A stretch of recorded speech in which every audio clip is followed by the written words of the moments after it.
Yo quería preguntarle a los empresarios que tenemos esta tarde sentados con nosotros, que no solamente son empresarios, sino grandes emprendedores que vienen empujando al país desde hace mucho tiempo. Yo quería preguntarles qué pensamiento les ha generado desde el punto de vista empresarial este reto que nos estamos proponiendo todos los peruanos, ¿no? El de ser un país OCDE en 6 años. Hemos visto si Chile lo ha hecho en 5, Colombia lleva 7, o Chile lo hizo en 3 años, Colombia en 7. Y nos han hablado de que la articulación con el sector empresarial es básico. Entonces, José, quisiera empezar contigo haciéndote esa reflexión. ¿Qué te ha generado esta presentación y cuál es tu opinión sobre este camino que quiere seguir el Perú hacia la OCDE para el año 2021? Muchas gracias. Buenas tardes a todos. Primero, yo creo que es entusiasmo de saber que se ha tomado una decisión de empezar este trabajo, este esfuerzo, que reconocemos que puede ser difícil, pero entusiasma al empresariado y a los que estamos preocupados por ver cómo desarrollar el Perú y cómo lograr en X años tener un país en el primer mundo. Yo creo, como comentarios, independiente de felicitar a Diego y a Carlos de las presentaciones, yo creo que para mí el tema que me parece más interesante es el generar, a raíz de este reto que nos ponemos, un movimiento a favor de realizar una serie de cambios que el Perú requiere. Es el poner una meta retadora y motivadora de mediano plazo que obligue a tomar una serie de decisiones que normalmente son difíciles de tomar en un país, pero que cuando hay un bien superior, una meta superior, se pueden tomar. Alguien mencionó el caso de España cuando entró a la Comunidad Europea, fue clarísimo. Y luego el ingreso al euro de España. Está aquí el embajador de España, pero la verdad es que algunos no creíamos que España podría, por ejemplo, reducir el déficit fiscal en el plazo tan corto y tan estricto que tenían. Y lo lograron porque el país entero tenía claramente una meta, un objetivo superior que querían lograr y que aceptaban todos que valía la pena el sacrificio y el esfuerzo que se estaba haciendo. Y permitió tomar una serie de medidas, una serie de normas que lograron que eso se produjera. Creo que es el mayor aporte, que el hecho, o sea, es el aporte que hacemos en las empresas cuando nos fijamos una visión de largo plazo y unas metas concretas que cumplir y ponemos a toda la empresa a trabajar en ese sentido, con una meta motivadora, por supuesto un reto difícil, pero es que mueve realmente a las empresas. Este es el equivalente que podemos lograr en el país.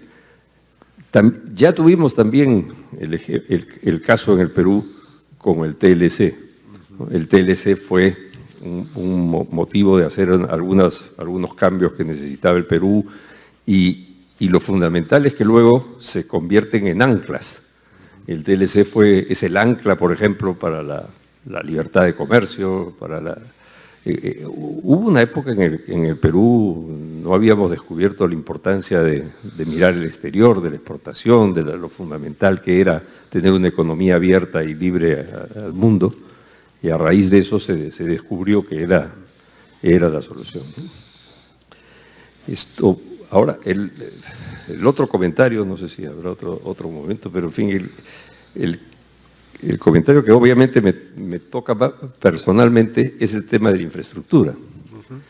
está claro que es uno de los temas donde estamos más atrasados, es uno de los temas que el Perú siente, en el cual creo que además no hay discrepancia. O sea, si bien en ciertos temas de políticas públicas podría haber discrepancias, por ejemplo, en la formalización de la economía, que es uno de los temas tan importantes, y creo que esto, la aspiración de entrar a la OCDE nos ayudaría mucho. En infraestructura no existe, básicamente, o sea, todo el mundo está de acuerdo en que hay que hacer infraestructura. Sin embargo, lo que no hay es unas metas concretas. Y esto ayudaría a poner metas concretas, a analizar el Perú para estar, igual que Chile, que estuvo en el 2010, necesita construir tal cantidad de carreteras, tal cantidad. La ventaja es que en el tema de infraestructura se puede convertir en kilómetros, se puede convertir en metros, se puede convertir en metas muy, muy concretas. Más difícil es, por ejemplo, el tema de las normas sobre administración pública, porque pueden ser más vagas. Pero en el tema de infraestructura, lo que tenemos que hacer es tener metas muy precisas. Inclusive, creo, añadiría a lo que se ha dicho, que sean metas fácilmente medibles año a año. Es decir, es fácil imaginar que en carreteras, por ejemplo, necesitamos tener 70.000 kilómetros de carreteras asfaltadas, bueno, y faltan 7 años, bueno, 10.000 kilómetros por año. Y si no se ha cumplido este año, todos sabemos que estamos atrasados con el plan. Y se harán los presupuestos en función a esa meta que ya se fijó y que es, en el caso, por eso lo menciono, en el caso de la infraestructura, felizmente puede ser muy concreto, pero que no se ha hecho. Y no es únicamente un tema de presupuesto. Muchas veces es simplemente temas de descoordinaciones institucionales en el Perú. Por ejemplo, hoy estamos viendo todos en Lima el problema y la discusión que hay sobre el transporte en la ciudad. No puede ser que cambios de gobierno y se vuelve a discutir cuál debe ser el sistema de transporte. Esto es algo que debería estar definido de acá a 35 años.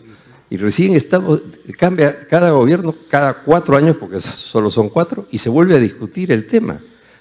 Y no es únicamente un tema de falta de congruencia entre uno y otro de ellos, sino que no existe una entidad responsable de esto.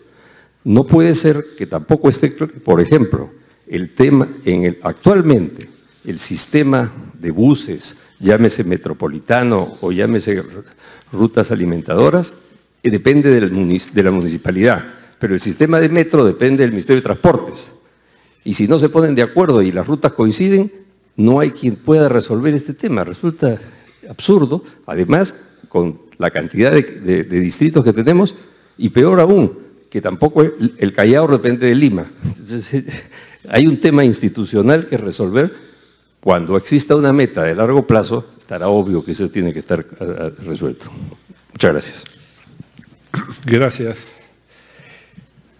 Roque, yo creo que la minería peruana es hoy día un ejemplo para el mundo, ¿verdad? Hemos avanzado notablemente en temas mineros. Indudablemente la minería informal nos sigue poniendo ciertos cabes. Si hemos sido capaces de crecer de esa manera y hoy día tener una minería responsable, una minería social. Y acabamos de escuchar a José hablarnos de indicadores de largo plazo, de la necesidad de tener planes de largo plazo. Estamos hablando ahora de un plan a mediano plazo, al 2021, ¿no? Ser un país OCDE para el 2021. ¿Cuál crees tú que la minería podría, qué acciones podría la minería liderar para lograr que el Perú sea un país OCDE y seguir contagiando a los demás empresarios de los diferentes sectores? Ante todo, muchas gracias por la invitación. A mí me traía muchos recuerdos la presentación de Carlos Anderson. Por una razón, también por lo que dijo Diego, y es que el Perú tiene 4 candados, 4, que son los tratados de libre comercio, que son tener grado de inversión, que son la Alianza del Pacífico, primer acuerdo internacional que no tiene fronteras comunes, tiene objetivos comunes. Y uno cuarto, que le mencionaba Diego, la independencia del Banco Central de Reserva del Perú, que además por ley no le puede prestar al gobierno. Eso es excepcional. Entonces tenemos esos 4 candados, pero lo que me traía a la memoria es precisamente el primer tratado de libre comercio que hizo el Perú, que fue con los Estados Unidos. En ese momento, el sector privado, como ahora, no estaba unido, y entonces se decidió que había que unirse para un objetivo como era lograr el Tratado de Libre Comercio con los Estados Unidos, y se creó lo que se llamó el CENI, el Consejo Empresarial de Negociaciones Internacionales. Y entonces teníamos que buscar a alguien que no le llamaran presidente, porque los presidentes de los gremios se ponían celosos, y que no tuviera conflicto de intereses con tarifas, con aranceles. Y entonces buscaron a alguien del sector minero, que resultó ser este humilde servidor. A mí me tocó estar en 10 de las 14 rondas de negociaciones del Tratado de Libre Comercio con los Estados Unidos. Unificó al sector privado, logró que realmente nos fijáramos metas, las metas que decía José Lem, que es muy importante. El sector privado, como el sector público, tienen que fijarse metas que nos entusiasmen, que no sean emotividades, porque lamentablemente nuestro carácter latino nos lleva muchas veces a emotividades, que sean cosas concretas, que nos permitan tener visión de futuro. Y esos tratados de libre comercio nos han dado una gran estabilidad, porque en cada uno de esos tratados de libre comercio, que son hoy día 55 países del mundo, 2/3 partes del Producto Bruto Global, tienen tratados de libre comercio firmados con el Perú. Y en cada uno de esos tratados de libre comercio hay un capítulo de defensa de la inversión, que le da estabilidad a la inversión en nuestro país. Cuando yo escuchaba a Carlos Anderson, eso es pues el OECD, eso es querer integrarse al OECD, fijarnos una meta, y que por supuesto el sector privado tiene que estar unido para apoyar una iniciativa como esa. Eso nos lleva a una suerte de tratado internacional con objetivos comunes, no con fronteras comunes. Cuando se comenzó el Tratado de Libre Comercio, comenzamos 5 países andinos. Bolivia de arranque dijo, yo soy observador.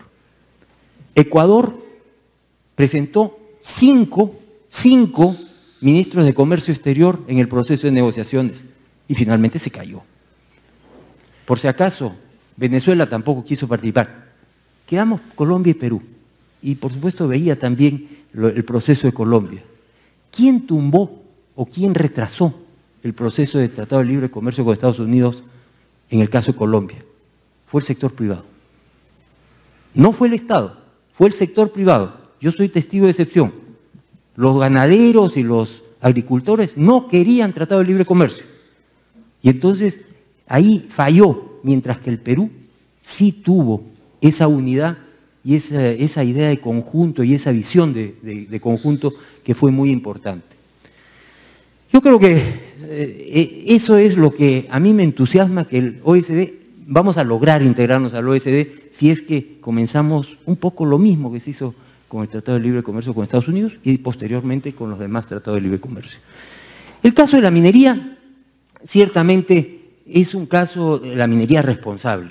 Haces bien de separarnos de esa minería informal con la que todo el mundo anti-minero quiere integrar a la minería responsable.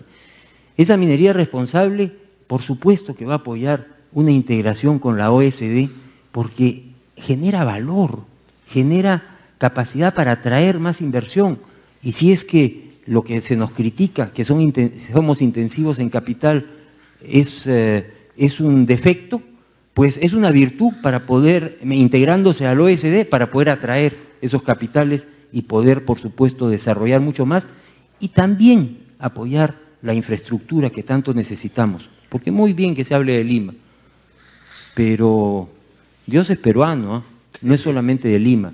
Y entonces nosotros tenemos que mirar la sierra, tenemos que mirar la selva, tenemos que buscar actividad económica que justifique esa infraestructura que se necesita para integrar el país. No hay derecho que vivamos de espaldas a la sierra. A mí me jala mucho la sierra y tenemos que buscar alternativas para darles oportunidades. Y la única es con actividad económica que permita la construcción de esas carreteras, esas comunicaciones, esa electrificación que tanto necesitamos. Y por supuesto, eso ayudará también para cumplir esas metas que necesitamos para integrarnos a la OECD. Muchas gracias, Roque. Carlos, hemos escuchado inicialmente a dos empresarios y ambos han coincidido en la necesidad de tener metas, indicadores, y realmente tienen que ser metas que nos entusiasmen, como ha dicho Roque. ¿Cómo nos puede ayudar el CEPLAN en este camino a ser un país OCDE con estas metas, indicadores que necesitamos, que son la gasolina para que los empresarios sigamos caminando hacia ser un país OCDE? A ver, para comenzar quería señalar algo que quizá no se ha dicho, que es que el CEPLAN existe gracias al Tratado de Libre Comercio, porque también fue en el marco de esas negociaciones que se entendió que un país bien manejado necesita tener alguna institución que piense los temas de largo plazo, ¿no? Entonces estamos aquí y agradecemos también a esa gestión justamente, ¿no? A ver, nosotros creo que ya hemos empezado el trabajo de señalar indicadores. Tenemos un documento que además también es una aplicación que todos ustedes lo pueden bajar en su iPhone o en su Android. Simplemente vayan a la tiendecita y pongan CEPLAN indicadores y ahí van a encontrar un documento que se llama el Perú en los indicadores mundiales. Ese documento lo que hace es seguir en la pista a 104 indicadores de gran recurrencia, es decir, indicadores de desarrollo económico, social, vivienda, etcétera, y lo hace con una perspectiva bien interesante. Primero, con la perspectiva de la comparación, con quienes tenemos que compararnos, con Colombia y con Chile, de manera sistemática. Para cada indicador está la comparación ahí con Colombia y con Chile hoy. Hacemos además también un recuento, digamos, de cómo ha evolucionado ese indicador durante los 10 años previos. Y lo más importante, gracias a que hoy en día en CEPLAN tenemos un modelo prospectivo, así se llama, un modelo que nos permite, digamos, avisorar el futuro, que no es un modelo que hayamos desarrollado nosotros en CEPLAN. Aquí lo que nosotros hicimos fue buscar a los mejores, y los mejores están en Denver, en Colorado. Ahí está el Pardee Center for International Futures, y ellos han desarrollado un modelo que se llama el modelo IF, que nosotros hemos adoptado y adaptado al caso peruano y que nos permite hoy en día hacer este tipo de escenarios. Entonces, para cada uno de los indicadores tenemos una idea de dónde deberíamos estar al año 2021. Esta es una primera, digamos, señalización de cuál es el nivel de esfuerzo que tenemos que realizar para poder caminar en ruta al desarrollo. Además de eso, en nuestro trabajo, digamos, técnico, vis-a-vis la OECD, nosotros vamos a trabajar muy estrechamente con ellos, por ejemplo, en lo que se refiere al desarrollo del índice del bienestar, el Wellbeing Index, ¿no? Que es la forma fundamental como la OECD mide el grado de desarrollo relativo de los países y que es una visión un poco, digamos, más sofisticada de lo que uno podría esperar de índices de pobreza o índices multidimensionales de pobreza, ¿no? Muchas gracias, Carlos. Luis, en una de las directorios de Perú 2021 se nos hizo una presentación sobre justamente la OCDE y tú fuiste uno de los empresarios más entusiastas de que el Perú debería abrazar este camino hacia la OCDE. ¿Qué es lo que más te entusiasma a ti? ¿Cómo crees que el sector que tú lideras dentro de la Sociedad Nacional de Industrias podría ayudarnos en este camino hacia ser un país OCDE? Sí, efectivamente nosotros tenemos muchísimo entusiasmo sobre el tema Quiero usar unas cifras, ¿no? El Perú es puesto 21 cuando nos comparamos con el WEF en el tema macroeconómico.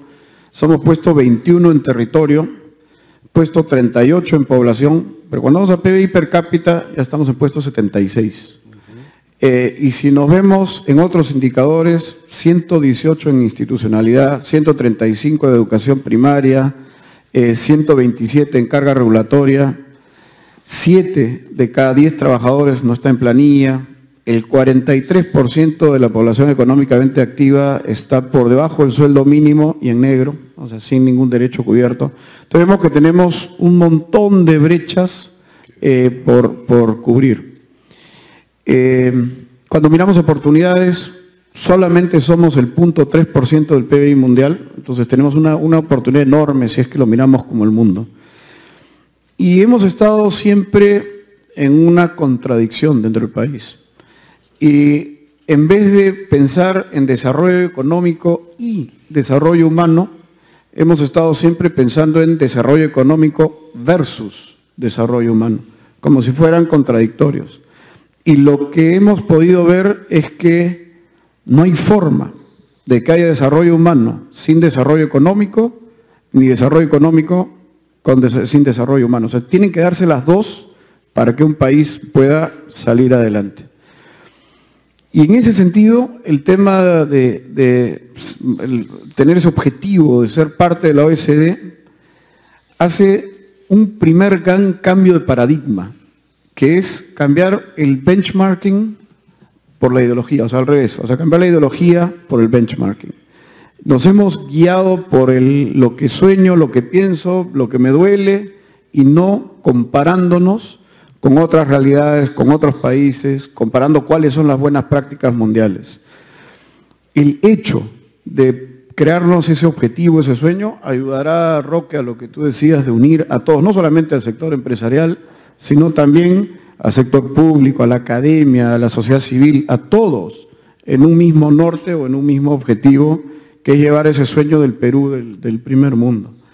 Y en la OCDE, ahí están las mejores prácticas, está qué salió bien, qué salió mal, qué oportunidades hay. El poder pertenecer a ese club de las buenas prácticas puede traer unos cambios tan grandes en el país que nosotros por lo menos lo vemos como un must, como algo que si no lo hacemos nos estamos perdiendo una gran oportunidad. El Perú tiene todo para poder pertenecer a ese club, salvo ese haber entendido que no debemos movernos por ideología, sino por comparación, buenas prácticas. Y otro punto que es la predictibilidad en el tiempo, la continuidad de las políticas. El vaivén que hoy vivimos a nivel de gobiernos locales, regionales y el gobierno central tiene que parar. El péndulo entre los trabajadores y los empleadores, ida y vuelta, o sea, un día todo libre, otro día todo restrictivo, tiene que parar. Y la única forma que yo veo es que nosotros tengamos un objetivo por encima de lo nacional. Eso es lo que nosotros vemos. Muchas gracias, Luis. Diego, tú eres presidente del Pacto Mundial y eres presidente de Perú 2021. ¿Cómo crees tú que estas organizaciones pueden ayudar a liderar la articulación entre el sector privado y el sector público? Un poco comentando lo que decía Roque, lo que pasó con el tema del CENI con el TLC. Ya tenemos una experiencia previa exitosa, donde el sector privado lo que puede aportar es el conocimiento que tiene. Ya muchas empresas privadas formales, pues pienso que el gran reto del Perú es el tema de la formalización. En todos nuestros indicadores de competitividad hemos avanzado, pero ese es un indicador que no es realmente. Y ponernos una meta concreta. Pues de acuerdo al BID, tomaría 44 años reducir a la informalidad a la mitad. Entonces deberíamos ser un poco más agresivos y pienso que el tema de la OECD nos va a ayudar muchísimo para eso, ¿no? Y volviendo al tema del escepticismo, bueno, los que me conocen saben que soy un optimista profesional, ¿no? Pero creo que el Perú está logrando muchas cosas, ¿no? Sí hemos logrado tener un banco central que ha sido premiado a nivel global, ¿no? Otro día estaba una premiación que le hacían a Julio Velarde como haber obtenido el banquero, mejor banquero central del mundo, ¿no? Y realmente va a dar conferencias, es impresionante, da conferencias de todas partes. Sí lo hemos podido hacer con el Banco Central, ¿por qué no podemos hacer cosas así con el Poder Judicial, por ejemplo, ¿no? Que ha mejorado mucho en las últimas dos gestiones, a pesar de lo que ruido mediático, hay un esfuerzo de informatización, se están haciendo progresos, ¿no? El sector privado puede ayudar en los programas que tiene formal.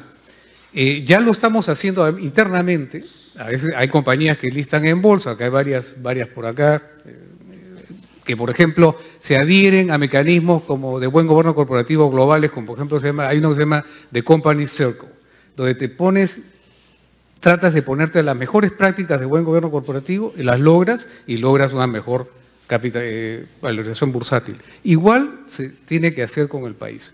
En muchos programas de responsabilidad social de las empresas hay varios temas de salud, infraestructura, y hay un tema bien interesante que se llama fortalecimiento de capacidades.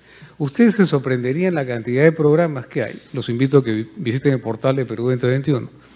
Por ejemplo, hay programas de empresas mineras, no voy a decir nombres, que ayudan, por ejemplo, ¿no?, en programas de talleres de capacitación en temas de ética, de buena gestión, ¿no?, a organismos del Poder Judicial descentralizados, y son sumamente exitosos.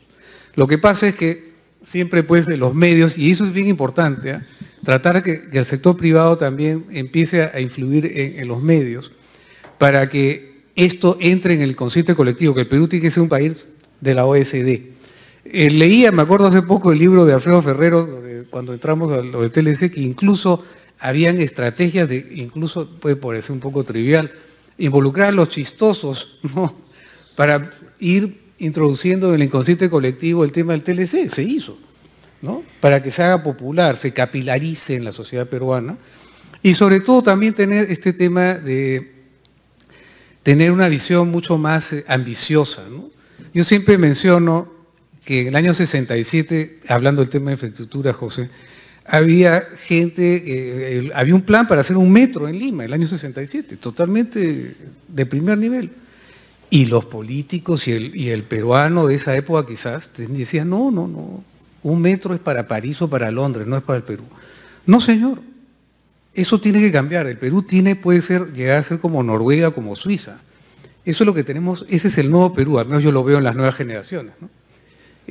La cantidad de chicos peruanos que están estudiando afuera y están regresando con ideas y con una actitud diferente, se quieren comer al mundo, ¿no?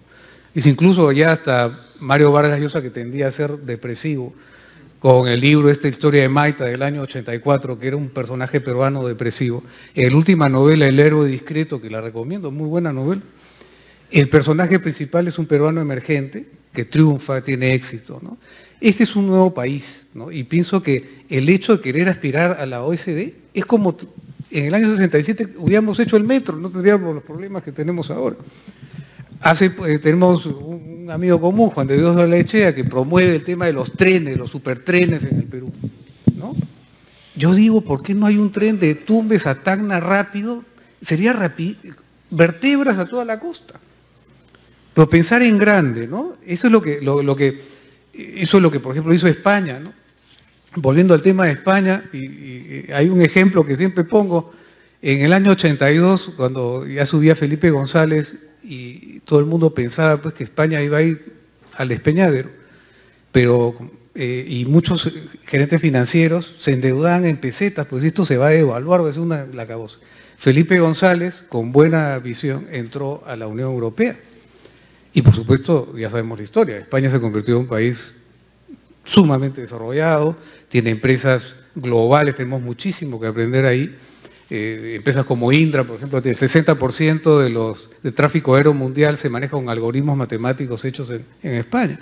¿Y por qué no esa lámina que ponía de que Perú puede ser un país líder en temas de biotecnología, en temas de ciencia dura?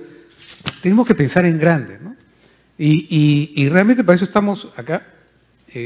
Ha habido ya un ejemplo en el TLC que el sector privado se ha unido. Y sobre todo, superar los estereotipos, ¿no?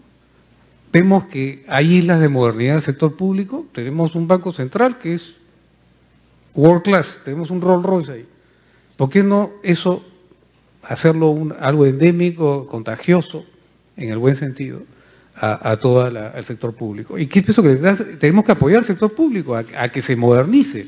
Y esto es una camisa de fuerza para que lo hagan y que tomen decisiones valientes. Porque el tema de la formalización es realmente, si no atacamos eso, no creo que podamos llegar. Pero pienso que lo vamos a hacer, como logramos el TLC, como logramos reducir la pobreza de 54% a 24%. Podemos seguir haciendo, ¿no? Y lo dejo ahí. Muchas gracias, Diego. Antes de pasar a la segunda rueda de preguntas, yo, para que esto sea un conversatorio de ida y vuelta, quisiera saber si alguien del público quisiera hacer una pregunta a nuestros panelistas. Al fondo, por favor.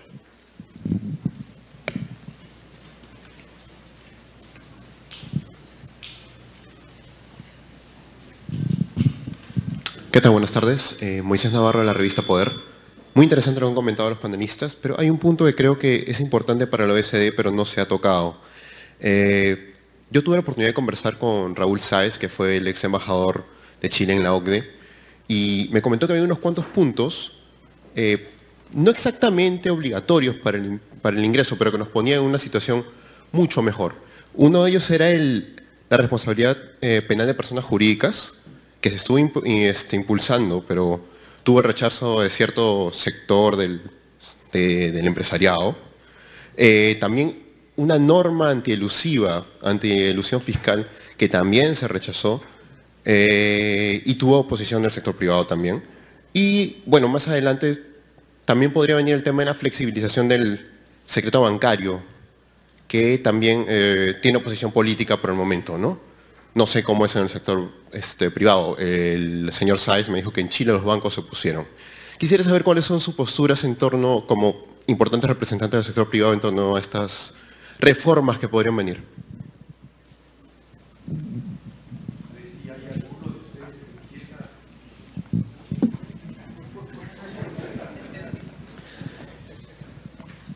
Yo pienso que si tú quieres entrar a un club como la OECD, ¿no?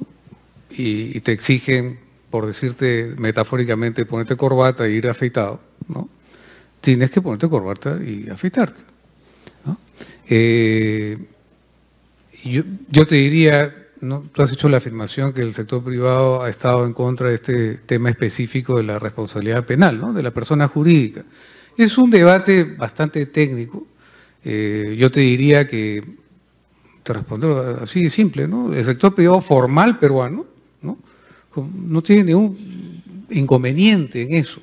La única preocupación que tengo entendido sucedió en Chile es que tienes que preparar bien las instituciones para que eso funcione bien. Es como traer, por ejemplo, una legislación, haciendo una metáfora con la Fórmula 1. Puedes traer un carro de Fórmula 1 y la pones en una carretera, en una pista llena de huecos, el carro se malogra, ¿no? Entonces lo que tenemos que hacer es construir, traer los carros de Fórmula 1.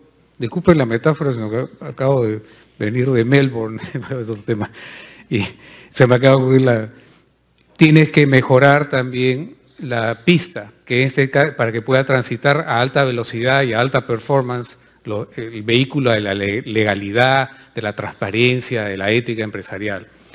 Pero el otro día, por ejemplo, escuché, no me acuerdo qué político, con esta ley, por ejemplo, del acoso sexual, ¿no? Y el político decía, hay que ponerle a un trabajador que acose, hay que sancionar a la empresa porque no le... O sea, es complejo porque es una responsabilidad individual si tú haces algo incorrecto.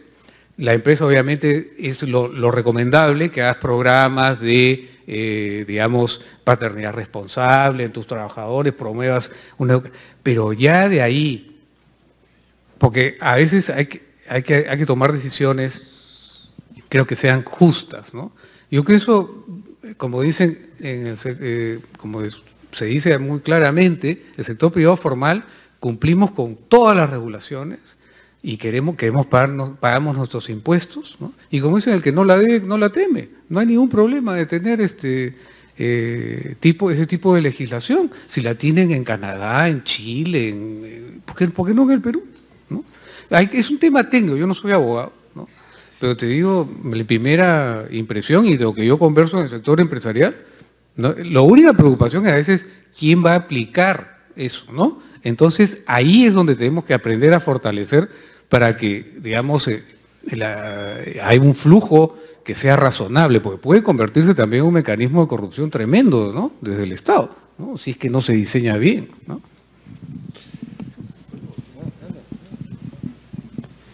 Sí, mira, esta es una discusión que ha habido, que ha sido muy, muy larga, y hay un problema que es, y otra vez un tema, el tema de ideología versus lo correcto y lo bien hecho. Cuando tú hablas, por ejemplo, de la responsabilidad autónoma de la persona jurídica, nosotros hemos estado a favor, hemos estado inclusive proponiendo soluciones, pero nosotros pusimos y aclaramos un tema y pusimos una condición, que es, está bien, tenemos que penalizar a la persona jurídica que actúe mal, pero le tienes que cambiar el entorno también y le tienes que dar herramientas para defenderse. Y no han salido ninguna de las dos herramientas que pedimos, que era la protección a la persona jurídica denunciante y la del silencio administrativo positivo cuando una autoridad, por ejemplo un gobierno local, está poniendo trabas injustificadas a una empresa que quiere desarrollar su negocio normalmente y cumpliendo con todo. Entonces, hay que tener mucho cuidado en poner normas unilaterales. Y por eso es que a nosotros nos gusta tanto el tema de la OCDE, que es que no solamente ve el tema del sector privado, sino también ve las buenas prácticas en el sector público. Tú no puedes hacer reformas mirando solo un lado, tienes que mirar todo el entorno. Es como decir, quiero que los jugadores de fútbol se porten bien, pero si los árbitros son injustos y corruptos y todo eso, bueno, mala suerte. Igual le voy a pegar a los jugadores. No, tiene que ser un entorno completamente equilibrado. Y en el tema de las normas elusivas o antielusión, acá hay un gran problema, otra vez, para mí más ideológico que técnico. ¿Y por qué lo quiero explicar así? Porque, primero, ¿quién define elusión? Se le da discrecionalidad al funcionario para decidir qué cosa está bien o qué está mal. ¿Qué ocurrió? Corrupción. Y comienza a generarse cada vez más corrupción y además impunidad para el funcionario. Entonces, cuando se ha discutido esto a nivel del sector privado, lo que se ha pedido es claridad de reglas, precisión de reglas, nada que sea impreciso, sino que sea muy claro y que estén muy limitados qué cosa es cada cosa. Porque si al funcionario tú le vas a dar discrecionalidad, que es justamente el problema del artículo 16, creo, de la norma tributaria o del decreto legislativo, lo único que generas es corrupción. Y han habido casos de abusos impresionantes de funcionarios de la SUNAT, porque se les generó una herramienta de discrecionalidad. Las normas antielusivas lamentablemente generaron discrecionalidad en vez de precisión de qué se debe hacer y qué no se puede hacer. Ahí es donde está el problema. Y quiero darles un ejemplo diferente. Disculpen si me estoy extendiendo, Henry.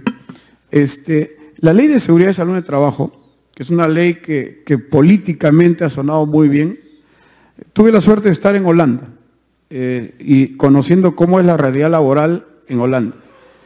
Y se pone, por ejemplo, en el Perú la exigencia de un médico ocupacional o la exigencia de exámenes médicos, con una serie de requisitos pensados ideológicamente desde un escritorio. En Holanda, ¿cómo funciona la Ley de Seguridad y Salud en el Trabajo? Al trabajador tiene el derecho a pedir un examen médico si él lo quiere. El examen médico se le otorga solo al trabajador, se le entrega al trabajador. El trabajador conoce los resultados y decide si quiere seguir trabajando en ese puesto o no.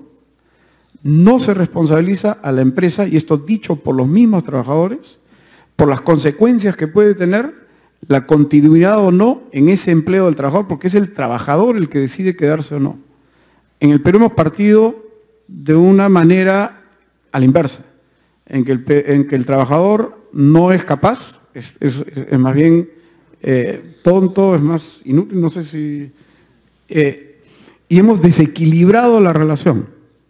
Entonces, pensando ideológicamente, hemos creado una normativa que ha generado regulaciones que no están dando ningún beneficio a los trabajadores, sino más bien problemas de formalización, etcétera, etcétera. Entonces hay que mirar con mucho cuidado y en ese sentido es que la OCDE se vuelve una extraordinaria herramienta para hacer buenas prácticas, para traer esas buenas prácticas. Si yo pudiera solamente agregar, me ha parecido estupendo lo que ha dicho Lucho, pero se habla pues que falta institucionalidad en el Perú. Y ciertamente no es mi intención criticar específicamente, pero evidentemente tenemos problemas en un poder judicial como el peruano.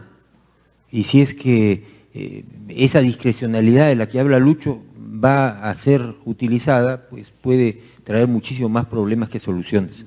Entonces, fomentemos instituciones como el Banco Central que tengan solidez y que tengan realmente profesionalismo, y entonces podremos también aplicar normas más rígidas, y no se trata de qué cosa es primero el huevo o la gallina, se trata de que hoy por hoy todavía carecemos de instituciones realmente sólidas en el Perú.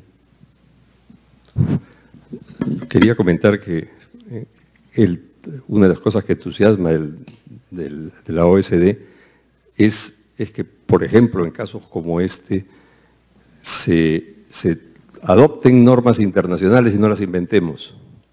Y no es que las empresas peruanas y las empresas privadas no lo quieran, las queremos.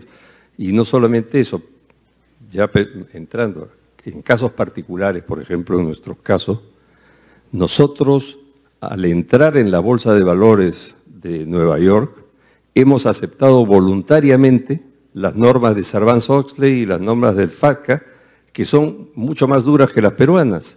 No tenemos problema, pues si es la norma internacional y si va a ser igual en todos los países, bienvenido sea. Lo que no se puede es ser distintos. Por experiencia nuestra, les puedo decir que en el Perú no estamos peor que en otros lugares.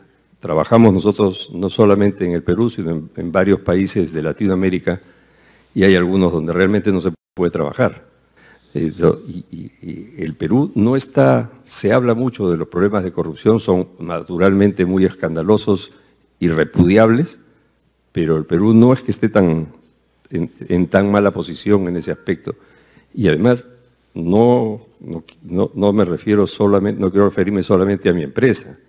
Por ejemplo, Buenaventura está también debajo de estas mismas normas voluntariamente, y los principales bancos en el Perú lo están. O sea, el sistema de control bancario, por ejemplo, es enorme, es complejísimo, lo conozco en un caso particular, ¿no? Muchas gracias. Ya como para cerrar y terminar, el rol del sector privado, esa era la gran pregunta. Y dentro de los sectores de ustedes, es cierto que el gobierno es el encargado de brindar los servicios públicos a la sociedad, pero son los empresarios los que realmente generan el cambio. Y estamos escuchando cómo acciones y empujes que están haciendo ustedes llevan a este cambio. Desde cada uno de sus sectores, ¿cómo creen ustedes que pueden ayudarnos a lograr que el Perú sea un país OCDE? Brevemente, porque no nos queda mucho tiempo. La verdad es que la pregunta del amigo de la revista Poder, por supuesto, nos ha traído comentarios a todos, lo cual demuestra que es una buena pregunta, y que yo lo felicito. Pero también me quedó en el tintero el hecho de que todo está orientado a la evasión del sector privado, a la responsabilidad penal de la empresa, en fin, todo orientado al sector privado. Y la verdad es que por lo menos en Buenaventura nosotros hemos llegado a la conclusión de que la responsabilidad y la responsabilidad social no es solamente de la empresa. La responsabilidad social tiene que ser compartida entre todos los estamentos de la sociedad, no con el objetivo de que la empresa brinde servicios a todos, sino con el objetivo de generar bienestar y generar desarrollo. Pero todos tenemos responsabilidad social. El Estado, las ONGs, los gobiernos nacional, regional, distrital, provincial, las universidades, las ONGs, las empresas de todo tipo. Yo creo que la responsabilidad social tiene que ser compartida y en ese sentido todos tenemos que trabajar en pos de lograr este objetivo y por lo tanto no es solamente el sector privado, que el sector privado tendrá que jugar un rol de liderazgo definitivamente, pero que tenemos que trabajar en forma coordinada con todos los estamentos de la sociedad, eso es definitivo. Muchas gracias, Diego. Sí, yo quisiera agregar a eso, es verdad, hay como una especie de asimetría de la atención en que el sector privado formal, que estamos pagando impuestos, cumplimos con las regulaciones, y tanto es así que hace poco vino el director mundial del GRI, que es el Global Reporting Initiative, y las empresas privadas formales en el mundo, por ejemplo de la Fortune 500, el 98% presenta un reporte de sostenibilidad social, ético, con una serie de métricas sumamente exigentes. Y la pregunta fue que surgió en una reunión, que no sé si te acordarás, Henry, también eso hay que extenderlo, la responsabilidad social RSG, responsabilidad social de los gobiernos, que ¿por qué no, los gobiernos regionales no reportan, no tienen un GRI? Y las ONGs también, para poder saber con quién hacer alianzas, con qué ONG son las correctas y las incorrectas. Porque hay muchas ONGs que tienen al personal que van a tenerla en quinta categoría, tienen en cuarta. O muchas, ¿no?, son estafas que traen fondos internacionales. El 95% son gastos administrativos, viajes en primera, camionetas por 4, y 5% es para tomarse una foto y estafan. Y lo único que hacen es hipertrofiar los temas ambientales con carga ideológica y no científica, ¿no? Entonces, parte de ser un país OECD va a ser que los gobiernos, la responsabilidad social del gobierno y responsabilidad social de las ONGs y, por supuesto, también la responsabilidad social de la empresa privada. Pero insisto, el gran tema pendiente en el Perú es la informalidad. Y eso hay que machacarlo también hasta con los chistosos, creo. Lucho. Sí, Henry. Hablando del rol del sector privado, yo creo que tenemos que ayudar mucho, tenemos la potencia para ayudar mucho a que las cosas se hagan bien. Pero creo que es importante no confundir el rol del Estado, el rol del sector privado, el rol de la academia, de la sociedad civil, y más bien tener cuidado en qué se exige. Y quiero explicar. Cuando se habla, por ejemplo, y justo estábamos conversando a la entrada, sobre el tema de nutrición infantil, sobre el tema de cómo logramos una mejor educación para los chicos, etc. Ese es un rol del Estado. Y es un rol que debe ejecutar bien el Estado. El sector privado nunca va a poder sustituir los 50.000, 60.000, 70.000 millones de soles que tiene el Estado para gastar ejerciendo ese rol.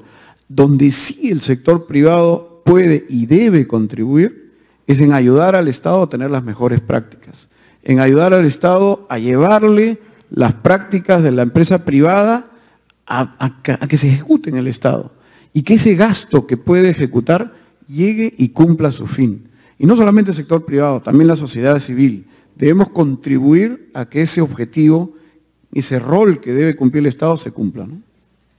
Muchas gracias, José, y después cerramos con Carlos. Yo creo que entiendo la pregunta del rol del sector privado en función a la meta que nos hemos puesto de lograr entrar a la OECD y tomarnos la copa de champán antes del 2021. Encantado de encontrarnos en París. Yo diría que el sector privado para mí tendría dos roles fundamentales. Uno es ayudar a que las metas que nos pongamos sean metas realistas, metas bien hechas y sean metas concretas, medibles y ejecutables. Y ayudar en eso, di antes los ejemplos de los kilómetros de carreteras. Y segundo, creo que el sector privado, lo que es importante es que transmitamos que estamos dispuestos a asumir el reto de competir mundialmente a base de las normas internacionales. Y eso es para nosotros, creo, lo fundamental. Y que no nos pase lo que contaba Roque que pasó en Colombia con los agricultores, por ejemplo, ¿no?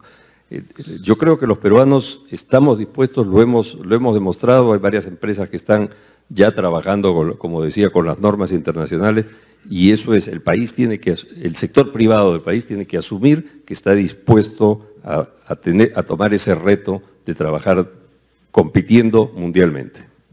Gracias, José. Carlos, la cereza sobre la torta, la última intervención, y quería darte un pie. El Perú va a trabajar en 16 o 18 comisiones, ¿verdad? ¿En cuál de estas tú crees que el sector empresarial tiene la mayor injerencia? O sea, ¿a dónde les vamos a pedir ayuda? ¿En cuál de estas comisiones crees tú que son las más importantes para pedirles ayuda? Primero me gustaría enfatizar la importancia de que desde el gobierno no se actúe con visión de gobierno, de administración, sino con visión de Estado, ¿no? Es clarísimo que nosotros empezamos ahora una ruta que nos va a llevar al próximo gobierno, ¿sí? Entonces, es importante, y yo creo que la administración del presidente Humala, en las personas que hoy en día están dirigiéndolo tanto desde el Ministerio de Relaciones Exteriores como de la PCM y del Ministerio de Economía y Finanzas, entienden esto, ¿no? Entienden la importancia de ser un puente para que efectivamente transitemos como sociedad de una manera firme, inteligente y llena de optimismo hacia el logro de este objetivo. Ahora, en cuanto a la participación específica en los comités y lo que podría añadir el sector privado, me parece que hay por lo menos dos temas fundamentales. Uno tiene que ver con nosotros en ese plan, que tiene que ver con el tema del Territorial Review, ¿no? La forma como el territorio se tiene que organizar de manera que efectivamente conduzca a un mayor crecimiento económico, a un mayor desarrollo económico. Y el segundo tiene que ver con la generación de estadísticas, porque hay una visión equivocada, creo yo, de que las estadísticas tienen que ser generadas exclusivamente por el sector público, cuando en realidad el sector privado es un gran generador de estadísticas. Lo que pasa es que tienen que abrir un poco las puertas y se tienen que generar mecanismos de confianza que permitan la interrelación y el uso justamente compartido de toda esta información que finalmente va a ser la que nos permita plantear metas realistas, posibles, retadoras, pero con base en información sana e inteligente. Muchas gracias. Muchas gracias, Carlos. Quisiera pedir un fuerte aplauso, por favor, para nuestros panelistas.